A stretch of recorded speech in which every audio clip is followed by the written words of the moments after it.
All right, everyone, let me show you what I just got sent by Primal.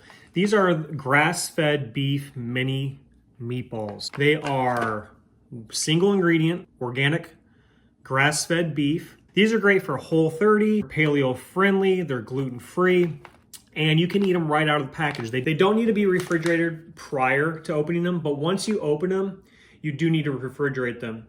Let me show you what they look like. So again, you can open them, you can eat them right out of the bag. These are great on salads. I'll show you how I like to eat them, but this is what they look like. Just a little meatball.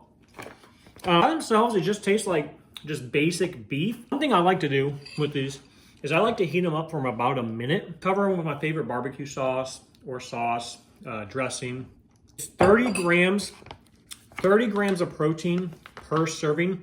Now this came to me from Primal Beef. They did send this to me for this review.